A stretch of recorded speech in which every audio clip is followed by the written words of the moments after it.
إن الحمد لله نحمده ونستعينه ونستغفره ونعوذ بالله من شرور أنفسنا ومن سيئات أعمالنا من يهده الله فلا مضل له ومن يضلل فلا هادي له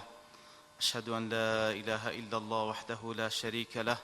وأشهد أن محمدًا عبده ورسوله صلوات الله وسلامه عليه وعلى آله وصحبه ومن دعا بدعوته واهتدى بهديه إلى يوم الدين. يا أيها الذين آمنوا اتقوا الله حق تقاته ولا تموتن إلا وأنتم مسلمون. يا أيها الناس اتقوا ربكم الذي خلقكم من نفس واحدة وخلق منها زوجها وبث منهما رجالا كثيرا ونساء واتقوا الله الذي تساءلون به والأرحام إن الله كان عليكم رقيبا. يا أيها الذين آمنوا اتقوا الله وقولوا قولا سديدا يصلح لكم أعمالكم ويغفر لكم ذنوبكم ومن يطع الله ورسوله فقد فاز فوزا عظيما. بەڕێزان پێخۆشحاڵم لە وانەی هەشتەم لەوانەکانی تەزکیە بە خزمەتتان بگەمەوە بە مەبەستی ڕەزامەندی خوای گەورە و هیوادارم ئێوەی ئازیز سوود لێوە بگن ئینشاءالله. لە چەندوانەی ڕابردوو باسمان لە دڵی ساغ و سەلیم کرد و هەروها نیشانەکانی ئەو دڵی کەوا ساغ و سەلیمە و لای خوای گەورە ئەو دڵە سەرفرازە و بە شێوەیەکەوە هەر ئەویان سەرکەوتوو سەرفرازی لە ڕۆژی قیامەت بەدەست دەینی. ئینشاءڵڵا لەوڕۆ و هەروها لە چەندوانەیەکی دیکەش باز لە عەکسی ئەو دڵە دەکەین کەوا دەکا دڵی ڕەق تاوەکو شارەزای بین بە مەبەستەوەی خۆمانی لێ پارێزین ئینشاءالله تعالی. کاتێک کە دەڵێن القەلب القاسی دڵی ڕەق دیارە مەبەست لەو قەسوەتە ئەو وشکی و ڕەقیەیەکەوە تووشی دڵ دێ وەکو عقوبەیەک لە نەتیجەی کردەوەی خراپ کە ئینسان دەیکا. کاتێک کە ئەگەر ئەو قەساوەت و ڕەقیە هەموو دڵی ئینسان دابگری ئەوە لەو حاڵەتەی ئەو دڵە پێدەگوترێت دڵێکی مردی هەر ژیانی تێدا نامینێ. وەکو خوای گەورە سوبحانەهو وتەعالا عقوبەی ئەهلی کوفر و ئەهلی نیفاق بەوەی دەداتەوەکەوە ئەقسا عقوبە تونترین عقوبە و سزا ئەوەیە کەوا خوای گەورە ئەو قەساوەتە دەخاتە ناو دڵ و دەرونیان بە شێوەیەکەوە هیچ مەجالی ئیمان هینانی تێدا نامینێ. لۆیە وەکو مالکی کوڕی دینار لە حولیەت الئەولیا وەکو باسی دەکاتن دەفەرمی خوای گەورە سوبحانەهو وتەعالا عقوبە و سزای هەیە هەم لە بۆ لاشە و جەستەکانی ئینسان هەم لە بۆ دڵەکان. ئەوجا دەفەرمی لەو عقوباتانە وەکو ضەنەک المەعیشە ئەوەیە کە ئینسان لە نەتیجەی گوناه و پشتێکردن لە ئاەتی خوا تووشی ئەوەی دێکەوە ژیانێکی تەنگ و ناخۆش دەژیێ.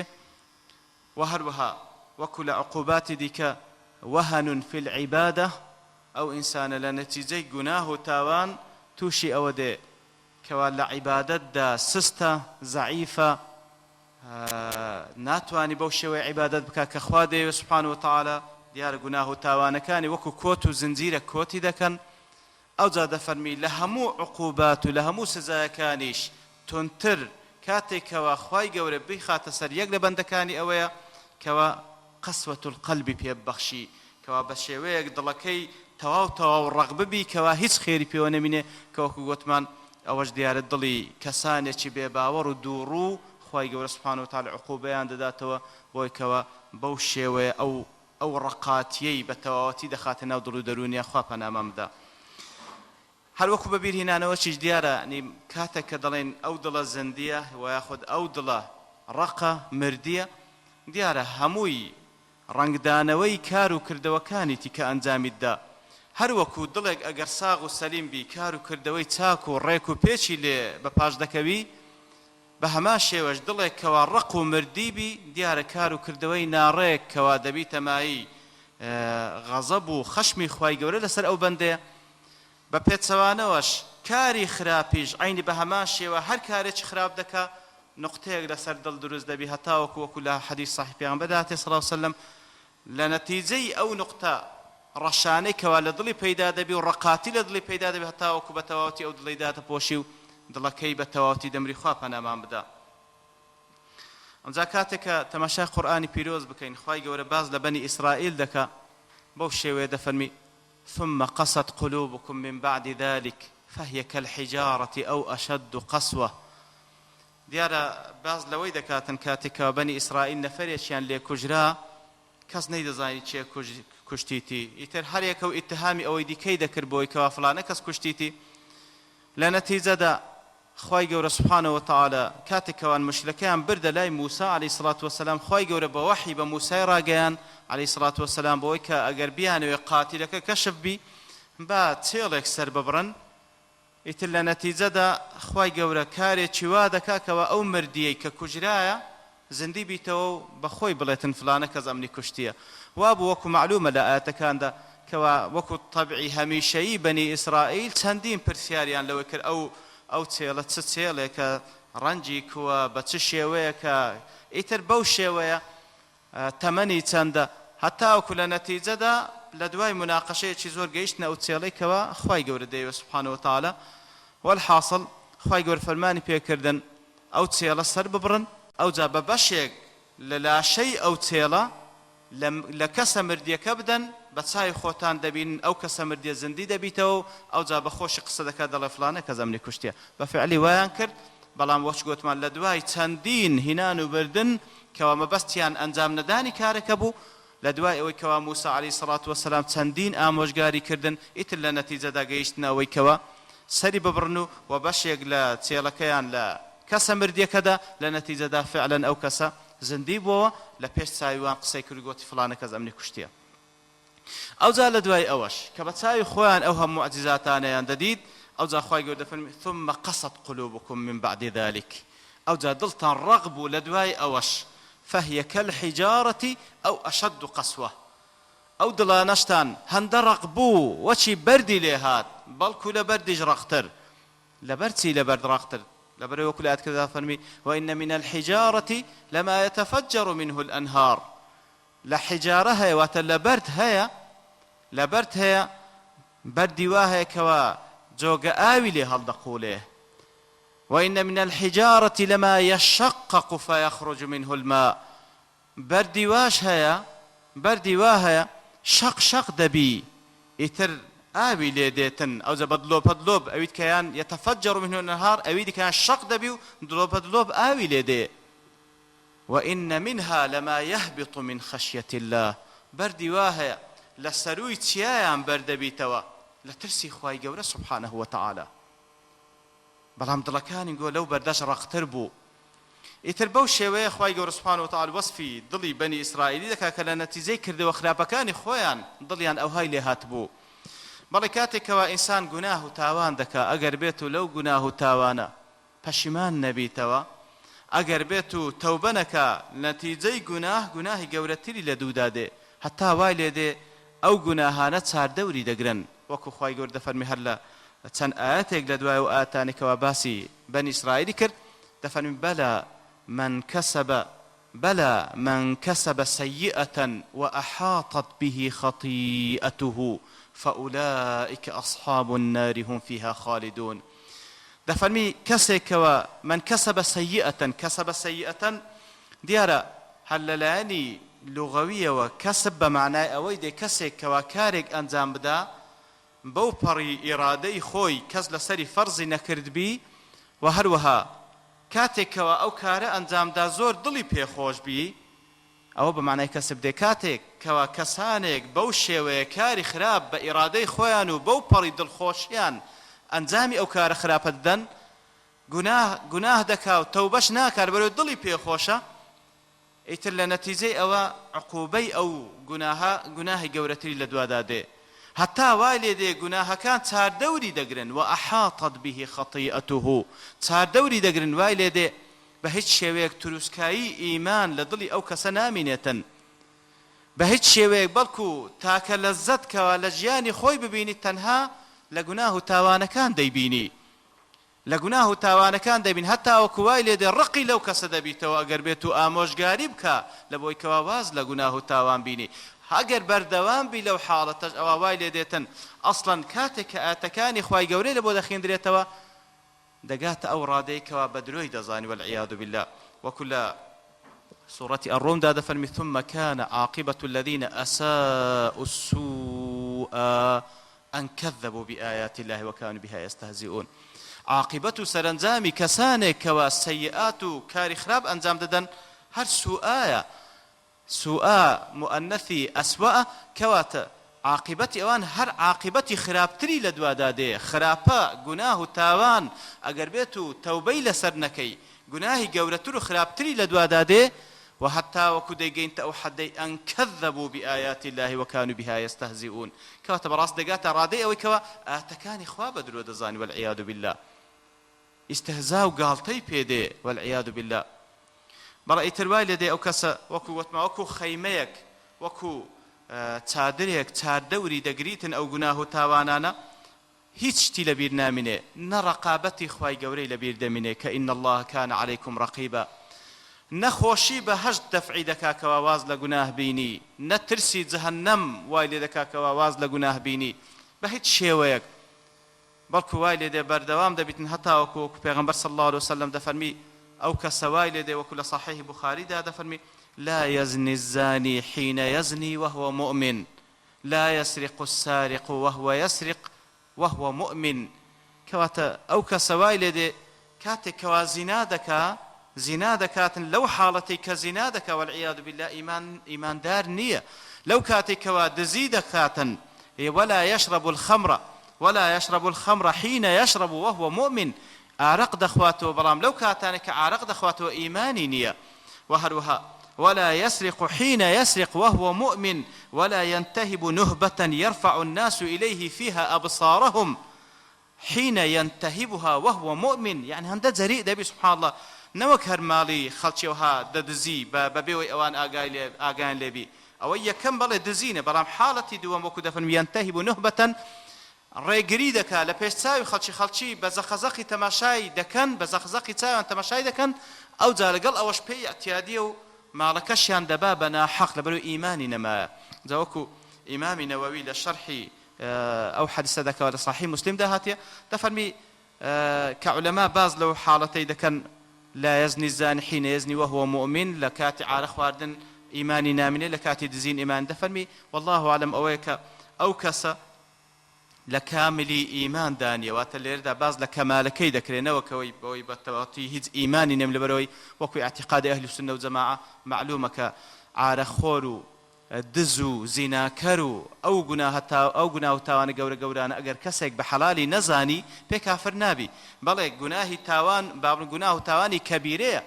و زۆر خەتەریشە ئەگەر بەردەوام بی لەسەری ئەوە معرضە لە عەزابی خوای گەورە معرضیشە بەڕاستی گوناه و تاوان و گوتمان عقوبەی ئەوەیە کەوا گوناه و تاوانی گەورەتری لە دوادا دێ کە بەردەوام بی لەسەری احتیمالی وە بیگەینتە کوفریش بەڵام ئەگەر پێی حەلال نەبی وەکو ئیمامی نەوەوی دەفەرمیتن کەوای ئاعتیقادی ئەهلی سونە و جەماعە بەڕاستی کەس ناتوانین بڵێ کافر بووە ئەو حەدیسەش بالێک دەنەوە زانایان بۆی کەوا لە حاڵەتی کاملی ئیمانی نامینێ ئەگەر ئیمانیشی ببینێ ئیمانێکی زۆر لاوازە خوا پەنامان بدا ئەوە بەعام وەکو قساوەتی قەلب وەکو وتمان ڕەقی دڵ لە نەتیجەی گوناه و تاوان بەو شێوەی لێی بەپاش دەکەوی بەڵام دیارە کە حاڵەتە عامەکە بەگشتی ئەوە کەسێکی کافر و منافق لەو حاڵەتە عامەدایە بەڵام لەگەڵ ئەوەش قساوەتی مەوسیمی هەیە واتە ڕەقبوونی دڵ وەکو کو مەوسیمی بەهار دێ وەکو کو مەوسیمەکانی دیکەی ساڵ بەسەر ئینساندا دەسوڕێتەوە ئینسانی مسلمانی جاری وا هەیە قەساوەتی مەوسیمی بەسەریدا دێ یعنی جاری وا هەیە کە جۆی لێ دەبی لە فلانە جێگا کەسێک مردیە یەکسەر سوبحان الله دڵەکەی دەجوڵێ و لەوانەیە فرمێسکی لەو ببارێنیتن نەک لە بۆوی تەنها کە مردیە ئەوە هیچ وەکو ڕەحمەتێک بە کەسێکی مسلمان کە وەفاتی کردیە ئەوجا مردنی خۆی دێتە پێشتاوی زۆر تەئسیری لێ دەکات لەبەرەوەی کەفا بالمەوتی واعیظە وانییە بەڵام جاری واشەیە نەفسی ئەو شەخصەی کەوا ئەگەر جۆی لێ فلانە کەس مردی ئەوەندە تەئسیری لێ دەکا جاری وا هەیە نزیکترین کەس لە خۆی دەمری تەئسیری لێ ناکا دڵەکەی ڕق بووە جاری وا هەیە ئايات یەک لە ئاەتەکانی خوای گەورەی گوێ لێ دەبیتن بە دڵێکی زندی کاتێکەوە جۆ لەو ئاەتە دەبیتن یەکسەر تەئسیری و کاریگەریەکی زۆر لەسەر ئەو دڵی دەکا و دەست بە لەرزین دەکا و دەگریێ لە ترسی خوای گەورە بەڵام جاری واشەیە چەندین ئاەتی خوای گەورەی لۆ دەخوێندرێتەوە کاری لێ ناکا لەبەرەوەی لەو حاڵەتەی ئەو قەساوەت و ڕەقیەی بەسەردا هاتێ وەکو گوتمان کە وەکو شتێکی مەوسمیە بەسەری دادێ و ئەگەر بێت و زوو فریای خۆی نەکەوی بەڕاستی ئەو شتە ئەو قەساوەت و ڕەقیە مەوسمیە ڕاستە مەوسمیە بەڵام ئەگەر فریای خۆی نەکەوی عیلاجی خۆی نەکە زیاد دەکاتن لەبەرەوەی طەبیعەتی نەخۆشی هەروایە نەخۆش ئەگەر عیلاج نەکرێ نەخۆشی دیکەی بەدووادا دێت تاوەکو دەگاتە حاڵەتێک کەوە وەالعیاذ بالله بەتەواتی دڵەکەیدا دەپۆشی جا هەتا وەکو ئەو کەسە لە هەر مستەوایەک بی هەتا حافظی قورئان بی تەماشاکە لەو حەدیثێکەوە لە صحیح مسلمدا هاتی ئەبوو موسای ئەشعەری خوای لە ڕازی بی دەفەرمی ناردیە دوو ئەو قاریئانەی قورئان کەوا قوڕا بە مصطلحی ئەوان واتە حفاظی قورئان ئەوانەی کەوا حافظی قورئان بوون لە ئەهلی بەسرە ناردیە دوو ئەوان وەکو بڵێ هەندێک ئامۆژگاری و قسەی لەو کردن کە دەفەرمی ئەوانیش ئەو کات 300 پیاو لە حافزەکانی قورئان هاتن لەوێن دەرێ مەوجود بوون ئەوجا دەفەرمی پێیانی فەرموو ئەنتم خیار ئەهلی البەسرە بەڕاستی ئەنگۆ چاکترین کەسی ئەهلی بەسرەنە ئەوجا دەفەرمی فەتلوه ولا يطولن عليكم الأمد بەڵام ئاگادار بن ئەو قورئانە بخینەوە دەوری بکەن لەبەرەوەی طەبیعەتی قورئانی پیرۆز کووە سەریع الحفظ سەریع النسیانە ئەوە شێک لە ڕەحمەتەکانی خوای گەورەیە ئەو کەسێک کەوا قورئان لەبەر دەکات تاوەکو خێرێکی زۆری پێ ببەخشرێ پێویستە بەردەوام دەوری بکاتەوە لەبەرەوەی هەرچەندە بە ئاسانی لەبەری دەکەی ئەگەر دەوری نەکەی و بە ئاساندیش لەبیر دەستەوە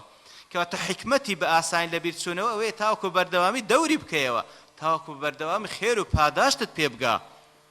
ئیتر بەو شێوەیە نەسحەتیان دەکات دەفەرمی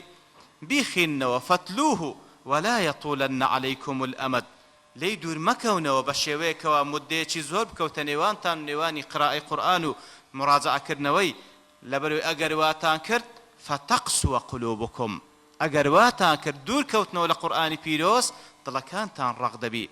ئەلەم یەئنی للذین آمنوا أن تخشع قلوبهم لذكر الله ولا يكونوا كالذين أوتوا الكتاب من قبل فطال عليهم الأمد فقست قلوبهم کەواتە بەڕاستی خوای گەورە تەحذیرمان دەکاتەوە ئاگادارمان دەکاتەوە کەوا وەکو ئەهلی کتابی پێشین نەبین کەوا کاتێک کە دوور کەوتنەوە لە کتابی خوای گەورە ئیتر وای لە هەر دڵەکانیان ڕەق بوو لێ ئەبوو موسا ئەشعەریش خوای لێ ڕازی بی بە هەمان شێوە ئەو ئامۆژگاریەیان دەکا بە ئامۆژگاری خوای گەورە سوبحانه وتعالى ئاگادار بن دوور مەکەونەوە لە مراجعەی قورئانی پیرۆز تاوەکو مدەیەک بکەوتە بەینتان مەسافەیەکی زۆر لە بەینتان لە بەینی قورئانی پیرۆز پەیدا بی دەبیتە مای ئەوەی کەوە فتقسو قلوبكم دڵەکانتان ڕەق دەبی کەما قەسەت قلوب من كان قبلكم هەر وەکو دڵی کەسانێک لە پێشینگۆ تووشی ئەو حاڵەتە هات و دوور کەوتەوە لە کتابی خوای گەورە دڵەکانی ڕەق بوو خوا پەنامام دا کەواتە مەبەست لێرەدا هەموو کەسێک لە هەر مستەوایەکی ئیمانی دابی بەڕاستی معڕەزە تووشی ئەو قەساوەتە مەوسمیەی بی ئەگەر بێت و زوو فریای خۆشی نەکەوی بەڕاستی ئەوە زیاد دەکا و لێ هەتاوەکو وەالعیاذ بالله هەموو دڵەکەی دادەگری علاماتەکانی ڕەقبوونی دڵ چییە؟ یەکەم تعطل الحواس کەواتە هەستەکانی ئینسان عاتڵ دەبی کار ناکەن بەو شێوەی کەوە پێویستە کار بکەن ئیتر وەکو دەڵێتن القلب القاسي لا القرآن يزكي بەڕاستی دڵی ڕاق نە قورئان دەتوانی خاوێنی بکاتەوە والعیاذ بالله قورئان بەتوانایە لەبەرەوەی کەلامی خوا سبحانه وتعالى بەڵام ئەو دڵەکەی خۆی داخستیە قورئان تەأسیری لێ ناکە ولا النظر في آيات الله يحيي نە ئەو ئاەتانەی خوای گەورە کە لەو بوونەوەرەدا کە هەر شتێک لەو کەونەیدا لە زەڕەیەک هەتاوەکو مەجەڕەیەک هەمووی ئاياتی خوای گەورەن هەمووی بەڵگە و دەلیلن لەسەر عەزەمەت و لەسەر وەحدانیەتی خوای گەورە ئەو هەموو ئاەتەی خوای گەورە لە پێش چاویتی نابیتە مای ژیاننەوەی دڵەکەی ئیتر بە سەبەبی چییە لەبەرەوەی حەواسەکانی هەستەکانی کەوا ڕێگانە لە بۆ گەیشتن بە دڵ ئەو هەستانەی عاتڵ بووینە کار ناکەن جاوەکو لە صەید الخاطر ئەبو الفەرەج جەوزی ڕەحمەتی خوای لێبی کاتێکەوە باس لەو ئاەتەی دەکا لە سوورەتی الأنعام قل أرأيتم إن أخذ الله سمعكم وأبصاركم وختم على قلوبكم من إله غير الله يأتيكم به كواتا خوای گەورە لەو ئاەتەدا دەفەرمی قل أرأيتم أي أخبروني خبرم پێ بدەن و هەواڵم پێ بدەن داخوا حاڵتان کو دەبی إن أخذ الله سمعكم وأبصاركم ئەگەر خوای گەورە گوێی لێوەرگرتنەوە وهروها تساوي لێوەرگرتنەوە وختم على قلوبكم وهروها دڵەکانیش ختم و مۆری بەسەروەنا من إله غير الله يأتيكم به چه پەرستراوێک غەیری الله سبحانه وتعالى توانا و دەسەڵاتی هەیە بتوانی ئەوانەی کە خوا لێتانی وەرگرتیتەوە پێتان ببەخشی ئەوجا ئەبو الفەرەج ابن الجوزی دەڵێ ئەوە وەکو شتێکی حسی خوای گەورە بەتوانایە طبعا لێمانوەر بگرتووە لە هەر لەحظەیەک ئەو چاوانەی کەوا دەتوانین ئاەتەکانی خوای گەورە لەو بوونەوەرەی پێ بخینینەوە خوای گەورە بەتوانایە ئەو چاوانەمان لێ وەرگریتەوە ئەو گوێیانەی کە ئەگەر بمانەوە دەتوانین ئاەتە سەمعیەکان لە کتابی خوای گەورە گوێ پێ لێ ڕابگرین تاوەکو تێ بگەین خوای گەورە بەتوانایە لە هەر لەحظەیەک وەکو عضوەیەک لە عەضاکانی ئینسان ئەو گوێیەمان لێ وەرگریتەوە نەتوانین گوێمان لێبی خوای گەورە بەتوانایە ئەو عەقلە کەوا دیارە لە مستەلەحی قورئانی پیرۆز عەقل لەناو دڵە علاقەی بە دڵ هەیە ئەو دڵە خوای گەورە دەتوانی ئیمکانیەتی تەفکیری لێ وەربگریتەوە لە هەر لەحظەیەک کە بیەوێتن ئەوە وەکو شتێکی عەضوی بەڵام وەکو ابن الجوزی دەڵێتن بێجگە لەوەش دەڵێ ئەو ئینسانە ئەگەر بێت و سەرپێچی بکا و بەردەوام بی لە سەرپێچی و بێفەرمانی خوای گەورە بکە دوور مەبینە خوای گەورە حاڵەتێکی وای بەسەر بینی چاوی هەیە بەڵام نابینی جۆی هەیە بەڵام جۆی لە حەق نییە دڵی هەیە مێشتی هەیە بەڵام ئەو حەقە دەرک پێ ناکاتن کەوا خوای گەورە دەیە سبحانه وتعالى کەواتە بەڕاستی ئەوەش وەکو ئەو دەڵێتن بە دوو شێوە کەواتە خوای گەورە بەتوانایە هەم وەکو عوزوو وەکو ئەندامێک لێ دووەربگریتەوە هەم بەتوانایە ئەو ئەندامت بمینێ بەڵام بە شێوەیەک بمینێ کە سوودی لێ وەرنەگری کەواتە فەهوە بمەثابەتی من یەرا وەلا یەرا وەکو ئەو کەسەی لێ دێکەوە دەبینی بەڵام ناشبینی یعنی تو ملاحظەی کەسێکت کردێ زۆر جار ئەگەر مێشتی زۆر مەشغوڵ بی دەبینی تەماشات دەکاتن چاوی لەناو چاو ناوی ئاگاشی لە تۆ نییە وانییە ئەو حاڵەتە ئەممان دەزانین کووە ئەو کەسە لە لای تو دانیشتیە قسەی لۆ دەکەی پاشان قسەکەی لۆ لێ پرسیار کردی وەڵڵاهی نەمزانی چت گۆ وانییە کەواتە ئەوە حاڵەتە کە بەڕاستی ئەگەر خوای گەورە سوبحانەهو وتەعالە بێوێ دەتوانی عقوبە و سزای هەر بەندەیەک بدات توش ئەو حاڵەتەی بکە کەوا جۆی لە حەق نەبی بە هیچ شێوەیەک جۆی لە حەق نەبی چاوی حەق نەبینی دڵی حەق دەرک پێ نەکا تەنها لە بۆ باتیل بەکاربین ئەوش لە نەتیجەی ئەو گوناه و تاوانانەیە کەوە بەڕاستی ئەو ئینسانە بەخۆی ئەنجامی داتن و ئیتر وەکو تەفاسیلیش کە دەڵێتن تەعتیلی حەواس ئەو حەواسانە کە وەکو گوتمان عاتڵ دەبی تەماشا دەکەی لە قەومی نوح عليه الصلاة والسلام کاتێکەوە خوای گەورە لە سوورەتی نوح لۆمان دەجێڕتەوە ئەو پێغەمبەرە بەڕێزە کاتێک کە شەکوای حاڵی خۆی دەکات لە بۆ خوای گەورە سبحانه وتعالى دەفەرمی وإني كلما دعوتهم لتغفر لهم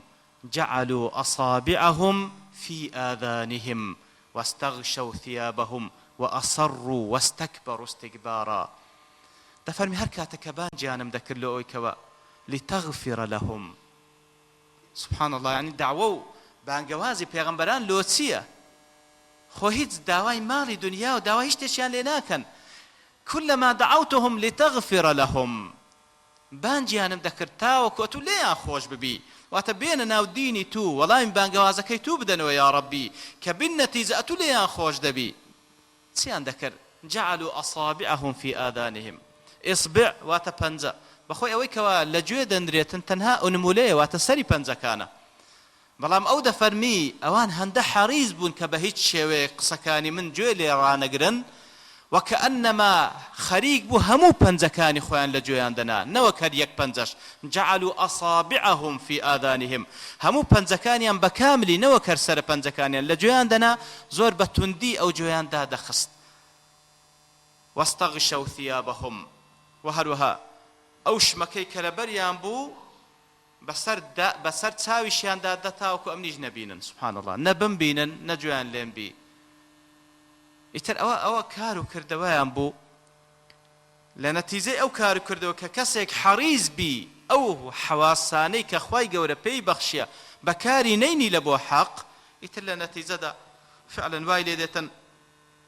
وای لێ دێتن وەکو خوای گەورە دەفەرمی ومنهم لسورة الأنعام ومنهم من يستمع إليك وجعلنا على قلوبهم أكنة أن يفقهوا وفي آذانهم وقرا وإن يروا كل آية لا يؤمنوا بها. سبحان الله. لنتيجة چی؟ لنتيجة كارو كردوا إخواني ترخواي جورش عقوبيان ددا. عقوبيان دداتن بوي كوا أو حاسيان أو حواساني كهيتيان عاطل دبي تركار ناكا برامبر بحق فقط برامبر بحق برامبر بباطل هز عيبين. سبحان الله. إتربان لدي جول پیغمبر رادقنا صلى الله عليه وسلم بلام لبر أو چندين پرده لسر دليان هيتين آگن. سبحان الله. جويل رادقرن بلام وفي آذانهم وقرا قرسيك لنا جوان هي كود الله كاسك ككربي دليل مزل جوي كرايا قرسيك لنا جوي هي بهيت شيويك أو آتاني خواي جورا نابستي أو خواي جورا سبحانه وتعالى دفن كاتك أو كاسجيشت أو حالتك بخوي حزنك جويل رابقري لحق حزنك حق ببيني كبخوي تعطيلي كر خواي جورا عقوبي دل بروي سنتي خواي جورا هروايا سنتي خواي جورا هروايا كاسك كوا بخوي ڕێگای خراپەکاری و ڕێگای گومڕایی بگریتە بەر خوای گەورەش بڕیاری گومڕایی لەسەر دەدا. کەسێکیش وەلەدینە اهتەدەو و ڕێگای هیدایەت بگریتە بەر خوای گەورەش هیدایەتت دا تەقوای پێدەبەخشی ئەو هیدایەتی ئیرشاد وەردەگری خوای گەورە هیدایەت تەوفیقی پێدەبەخشی لەبەرەوەی خوایەکی زۆر سەخی و کەریمە سبحانه وتعالى. بەڵێ ئیتر دەفەرمی ئەو کەسە کەوا بەخۆی ئیستعدادی نەبوو گوێ لە حەق ڕابگری خوای گەورەش عقوبەی دەدا بۆی کەوا گرانیەک لە جۆی دادنێ بەرامبەر بە گوێ بیستنی حەق ئیتر وا لێدی حەق نابیستی. دەفەرمی ئەوجا هەتاوەکو ئەگەر ئەو گرانیەی لە گوێشیتی دەری بینین ئەگەر ئەو گرانەی لە گوێشتی دەری بینین ئەو قسانە ئەو ئاتانەی خوای گەورە بگاتە ناو دڵیشی لەو حاڵەتەی هەر سوود لێوەرناگری وەکو دەفەرمی وەلەو لە سورة الأنفال ولو علم الله فيهم خيرا لأسمعهم ولو أسمعهم لتولوا وهم معرضون. کەواتە ئەگەر خوای گەورە بزانێ وانە خێریان پێوەیە وا لێ دەکا کەوانە گوێیان لێبی واتە ئەو قورساتی لە گوێیانە خوای گەورە لای دەدا. بەڵام بۆ ئەگەر واژ بکا لە ئەسمعهم ئەگەر خوای گەورە واژ بکا کە گوێیان لێبی لەو حاڵەتەش دیسان لەتەوەلەو وەهم معرضون دیسان هەر پشتێ دەکەن بە هیچ شێوەیەک ئامادەنین بگەڕێنەوە بە هیچ شێوەیەک ئامادەنین بگەڕێنە کەواتەوەش هەمووی لە نەتیجەی کار و کردەوەکانی خۆیانە. ئیتر دیارە وەکو کاتێکەوە باز لە بیستن دەکەین هەر قسەیەک کە دەکرێ بەشی جۆ ئەوەیە کەوا تەنها جۆی لە ڕادەگری دەیگەینیتە دڵ ئیتر دڵ تێیدەگا کەواتە بەشی جۆ لەو قسانەی کە دەکرێ تەنها بیستنە وەرگرتن و نەقلکردنە بەشی دڵش لەو قسانەی کەوا جۆ لە بۆی نەقل دەکا ئەوەیە کەوا تێیدەگا بەو شێوەی کەوا خوا بێ سوبحانه وتعالى حقەتەکەی تێدەگا ئەگەر بە مەبەستێکی چاک جۆی لێ ڕابگریتن. بەڵام کاتێک کە ئەو کەسە گەیشتە بتە حاڵەتێک لە دڕەقبوون ئامادە نییە جوێ لێ ڕابگری. خوای گەورە سوبحانه وتعالى دەفەرمی وإذا قرئ القرآن فاستمعوا له وأنصتوا لعلكم ترحمون. ئەگەر قورئانی پیرۆز خوێندراوە زۆر بە چاچی جوێی لێ ڕابگرن بێدەنگ بن تاوەکو خوای گەورە ڕەحمتان پێ بکە سوبحانه وتعالى کات لە نەتیجەی وەرگرتنی ئاەتەکانی قورئان ئیمانتان پێ زیاد دەکا و تەقواتان پێ زیاد دەکا دەبیتە ماوەیە کەوا خوای گەورە ڕەحمەت و بەزەیی خۆتان پێ دەبەخشی. بەڵام ئەو کەسانی کەوا دڵیان ڕق بووە ئەسڵەن ئامادە نییە گوێی لێ ڕابگری. ئەگەر گوێش لێ ڕابگری لە کاتێک گوێی لێ ڕاگرتە پستە پستێک دەکا لەگەڵ ئەوەی کە قسەیەک هەر دەکا واتە ئینساتی نابی. ئەگەر ئینساتیش بوو بە شێوەیەک فکری لەوێنیە کەوا تێی بگا ئەگەر تێژ بگا لەو فەرەزنا لەحزەیەک فکری خالی بوو ئاتەکانی خوای گەورە گوێ لێ بوو تێژ گەیشت ئامادە نییە وەری بگری. ئەگەر وەریشی گرت ئامادە نییە کاری پێ بکە ئەگەر کاریشی پێ بکە ڕیایی تێدا دەکا. کەواتە بە هیچ شێوەیەک ئەو کەسێک کەوا دڵەکەی ڕق بوو بەڕاستی خێری پێوە نامێنێ خوا پەنامان بدا. ئەوجا لەوێ وەکو پێغەمبەر صلی الله علیه وسلم کە باز لە کەسانێک دەکاتن لەو حەدیثەیەکەوە لە مسند ئیمام ئەحمەد هاتیە و ئیمامی ئەلبانیش دەفەرمی حەدیثێکی حەسەنە عەمری کوڕی عاز دەجێڕتۆ لە پێغەمبەر صلی الله علیه وسلم دەفەرمی لەسەر مینبەر بوو پێغەمبەر صلی الله علیه وسلم دەفەرموو ئیرحەموا تورحەموا واغفروا یغفر الله لكم. ڕەحم بە خەڵکی بکەن تاوەکو خوای گەورە ڕەحمتان پێ بکە لە خەڵکی ببورن تاوەکو خوای گەورە لێتان ببووری. ئەوجا دەفەرمی وەیل لأقماع القول ويل لأقماع القول. أقماع جمع قمعة. قمع بكردوار خما وزم هالرحتي بيقول الرحتي. رحتي كاتك واتو شتيشي تيدكي مجرد يعني لولا تيدك إلا لا يكيد كده توخواري ها هز دوري دي كينية في عمر صلى الله عليه وسلم دفن ويل لأقماع القول وويلا لبو أو كساني كوا أوان جو يكانيان مجرد دبيتا رحتيك دبيتا قمعك لولا قسكي لبودي لولا دردستو ببي أو يبستناوضلي وري بقري سبحان الله. ويل لأقماع القول زي باشا يسدى فرمي ويل للمصرين الذين يصرون على ما فعلوا وهم يعلمون. وويلا لبو أو كساني كوا مصرا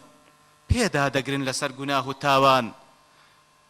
دجزانا أو قناه تاوانا أو جا بردوامش لسري وبشمانش نابنا وخافنا ما بدا. وهروها برامبر ببصر وكو باس ما کرد بگشتی بتاو او کسی که دلکی قاسیه وایلی دی او تاوی کوره دی برامبر بحق وكو خواه يقول سورة الكهف دادا فرمي وعرضنا جهنم يومئذ للكافرين عرضا چين او كساني كوا خواه يقول دفرمي كوا روج قيامت جهنميان لبو عرض دكين لوهان دين پیش تاوكو بيبينن پیش او بستناوي تاوكو عذابي دروني بخون بيش أو بسننابي چين أو كسانة يا رب العالمين الذين كانت أعينهم في غطاء عن ذكري وكانوا لا يستطيعون سمعا. أو كسانة كوا تاوكان يام پردي لسربو برامبر بذكري خواي قورا ولا وكانوا لا يستطيعون سمعا. وهروها تواناو آماد باشيان تيدا نبو تاوكو أو سمعيان جوي لآتكان خواي قورا بي كواتا أغانيش بهمان شوا أو تاويان أصلا پردي لسر بلديتني حق أجر تاوي شي بيديت با أو لدل دا هر كوربو لدل دا هر كوربو كواتا وكو زانيان كباز لو شوا لو كسانه دكن كوا بو شوا دليان قاسي ويتر تاويان پردي لسر دروز بوا برامبر بحق دفن وكو أو كسانه كسيك بخوي نابي بنسبتوي آية هاتني روج وروج هالات هيس تأثيرة شي هيا ديارة تأثيرين يا كواتا كسيشيش كوا أو ضلي قساوة رقيقة وتبتناوي برامبر بحق بديتني حق أو هم آتانا بهماشي وكو كسي نابينا برامبر با هاتني روج وهلاتني روج خواپنا ما بدا. وهروا حتى وكو بنسبة لسان وزمانكشي أو كسي كوا دڵەکەی ڕق بووە ئیتر ئەو زمانە دیارە زمان حاڵی دڵە بەڕاستی لەبەرەوە وەکو گوتمان بەڕاستی کردەوەکان ڕەنگدانەوەی دڵە و کردەوەکانیش تەئسیریان لەسەر دڵ هەیە ئیتر ئەو کەسێکەوە دڵی ڕق بووە ئیتر ئەو زمانەشی لە خێر ناگەڕێ سوبحان الله.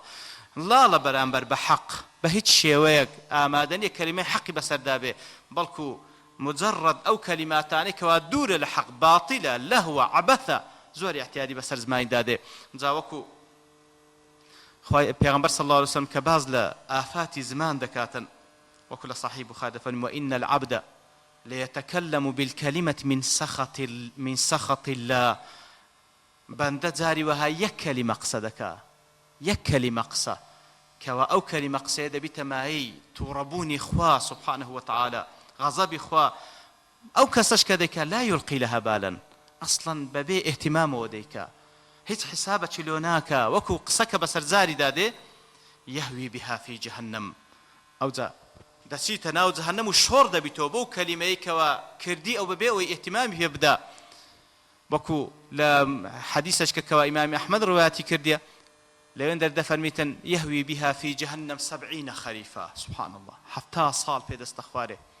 7 صال في دستخوار بهيك كلمة كواتا بلام أو كسي كوا دڵەکەی قاسية بي اعتيادي هر كلمة بكاتن لو وكو كباز لابن هانئي أندلسي ذكر دڵەکاتێک كوا وصفي أو خليفي ذكر الخليفة المعز كاتێک كوا وصفي ذكر مقصد لوي ذا كوا أو قساني أو دلالة لسر قساوتي ضلي تماشاك تقسيك بسر زمان داده ضليتن بوشي وي وصفي ذكا هر وكو دائما أواني كوا لدوري سەرکردە و سەرۆکەکان دەخولێنەوە بەنیازی ئەوەی کە بەشێک لە دنیایان پێ بەخشن بەو شێوەیە لە مەدەح تێدەپەڕێن دەڵێ پێی دەگۆ ما شئت لا ما شاءت الأقدار فاحكم أنت الواحد القهار والعياذ بالله. دەگوت مەشیئەت بەس مەشیئەتی تووە نەک مەشیئەتی قەدەری خوای گەورە. ئەوەی ئەتوو بتوێ ئەوە هەوە دەی ئیتر حکم بکە هەر ئەتووی الواحد القهار والعياذ بالله. ئیتر لە نەتیجەدا دەڵێ کە باس لە ژیانەکەی دەکەن لە نەتیجەدا بەو کەلیمە قسە چکە ئەو کەلیمە قسەیە دوور مەبینێ یعنی هەر ئەو کەلیمە قسە بی کە خوای گەورە غەزەبی لێگرتوی دەڵێ وای لێ هات لە کۆتایی ژیانیدا حاشا ڕووی جەنابتان دەڵێ وەچی سەگ دەیلوڕان سبحان الله بەو شێوەی مردو بەو شێوەی کۆتایی پێهات زۆریش پەشیمانم بەڵام ئیتر دەکەوتە بەر مەشیئەتی خوای گەورە سبحانه وتعالى. ئیتر لێرەدا شتی دیکەما بباس بکەین بەڵام لەبەر تەوابوونی کاتەکە ئینشاءالله ئەوەندە بەس بی بەنیازی ئەوەی کە ئینشاءالله لەوانەکانی داهاتوە گەر خوای گەورە تەمەنمان پێ بدات زیاتر باز لە قەساوەتی دڵ دەکەین بەنیازی ئەوەی خۆمان لێ بپارێزین ئینشاءالله تعالی خوای گەورە دەپاڕێنەوە دڵەکانمان زندی بکاتەوە بە نووری ئیمان ئینشاءالله تعالی بە نووری قورئان بە فەرمودەکانی پێغەمبەر صلی الله عليه وسلم. خوای گەورە وەکو هیدایەتی داینە خوای گەورە زیاتر هیدایەتمان پێبەخشی و تەوفیقمان بکە لە بۆ کار و کردەوە و گفتاری چاک کە ببتە مای ڕەزامەندی ئەو ئینشاءالله تعالی. سبحان ربك رب العزة عما يصفون وسلام على المرسلين والحمد